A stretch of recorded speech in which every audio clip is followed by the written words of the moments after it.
Assalamualaikum warahmatullahi wabarakatuh.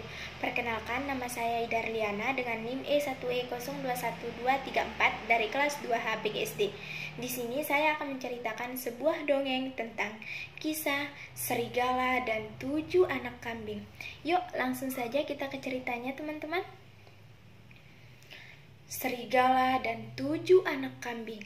Suatu ketika hiduplah seekor kambing betina tua dalam gubuk yang indah. Ia punya 7 anak kambing yang manis. Seekor serigala jahat juga tinggal di dekat gubuk mereka. Ia ingin makan mereka semua.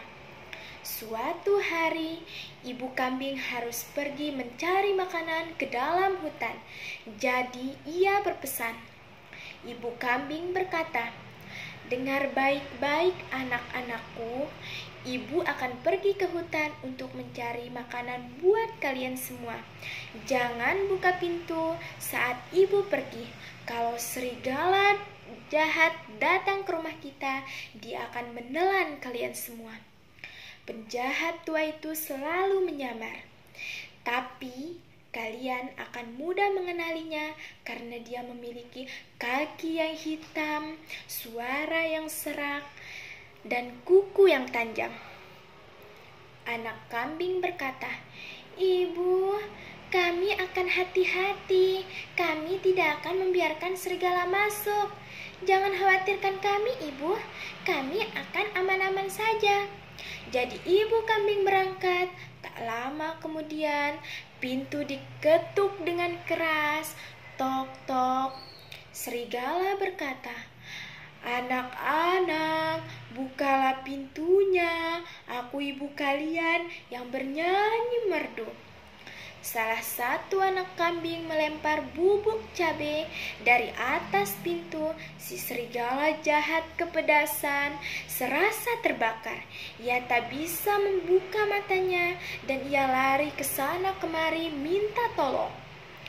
Anak kambing berkata, "Kami tidak akan membukakan pintu. Suara ibu kami sangat lembut semanis madu. Suaramu keras dan kasar, kau serigala jahat."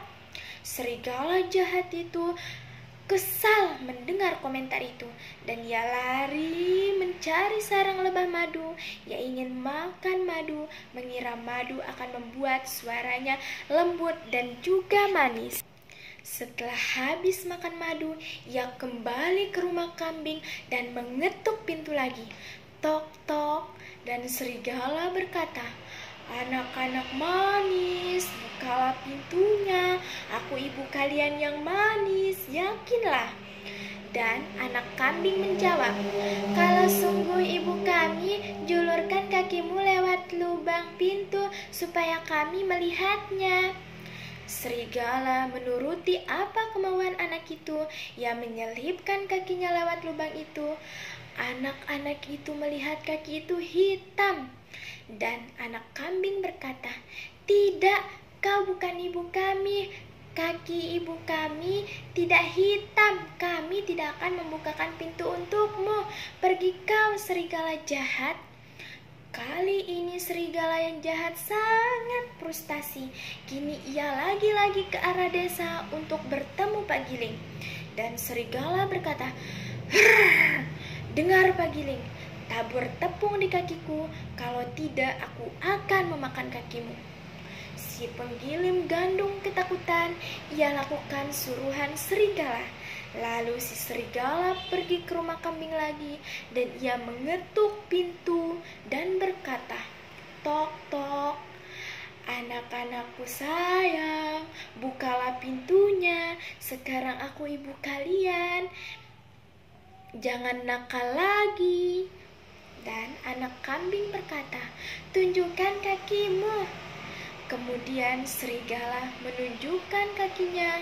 Anak-anak itu melihat kuku-kuku yang runcing. Dan anak kambing berkata, "Tidak, kau bukan ibu kami karena kukumu runcing seperti serigala jahat. Nyala kau dari sini."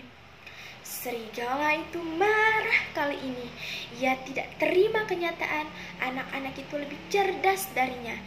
Lagi-lagi dia kembali ke rumahnya mengambil alat potong kuku dan memotong kukunya. Ia mengikir kuku dengan benar agar tidak tampak runcing atau tajam lagi. Lagi-lagi ia kembali ke rumah kambing, mengetuk pintu dan berkata, "Anak-anak nakal, bukalah pintunya, bersiaplah, aku akan memukuli kalian." Anak kambing berkata, "Tunjukkan kakimu dulu, Ibu." Serigala menjulurkan kakinya putih, tidak ada kuku-kuku yang runcing, dan suaranya sudah semanis ibu mereka. Jadi anak-anak itu berpikir kali ini benar-benar ibu mereka dan membuka pintu. "Masuklah Ibu, akhirnya Ibu pulang." Si serigala jahat masuk ke dalam rumah dan semua anak lari untuk bersembunyi. Anak pertama sembunyi di bawah meja, anak kedua sembunyi di tempat tidur, anak ketiga masuk ke oven, anak keempat sembunyi di bawah panci, anak kelima sembunyi dalam lemari, anak keenam masuk ke bawah bak, dan yang terakhir sembunyi dalam lonceng. Serigala memburu dan menelan mereka semua, kecuali si bungsu yang di dalam lonceng.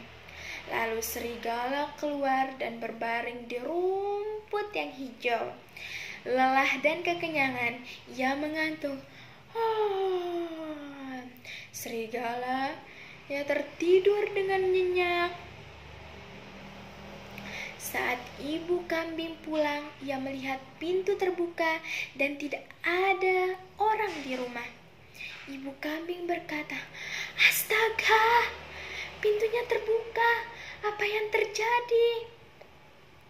Meja-meja dan kursi tidak ada di tempat, bak mandi rusak dan ranjangnya jungkir balik.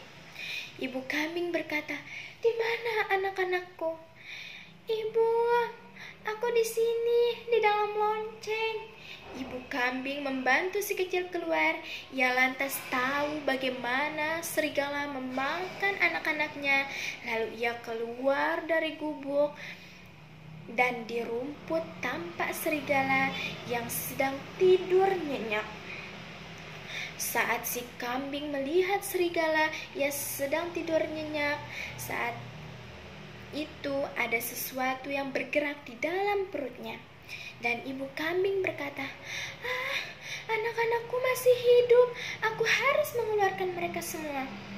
Jadi ia menyuruh anaknya masuk ke dalam gubuk, mengambil gunting, jarum, dan juga benang. Ia cepat-cepat menggunting perut serigala, dan salah satu anaknya menjulurkan kepalanya, lalu satu lagi muncul sampai ia mengeluarkan 6 anak dari dalam perut serigala.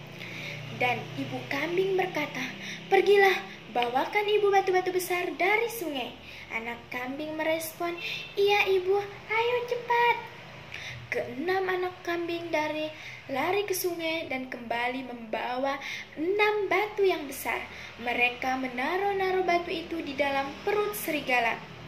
Ibu kambing berkata, "Aku akan menjahit dengan perlahan-lahan supaya tidak terbangun." Ia menjahit perut serigala. Lama kemudian akhirnya serigala bangun. Batu-batu besar di dalam perutnya membuat merasa kesakitan atau berat. Dan serigala berkata, "Ada apa itu yang bergerak-gerak? Rasanya seperti pusing." Itu pasti tulang anak kambing itu, tapi kini mereka berat seperti batu. Jadi ia berjalan ke tepi sungai untuk minum air. Tapi setelah itu, ia selesai minum. Batu-batu yang amat berat itu membuat jatuh ke dalam air sungai yang sangat dalam, dan ia tenggelam.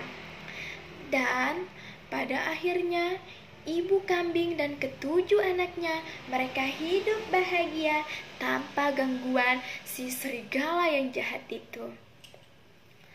Mungkin itu saja dongeng atau cerita yang dapat saya sampaikan. Akhir kata dari saya, wabillahi taufik wal hidayah. Wassalamualaikum warahmatullahi wabarakatuh.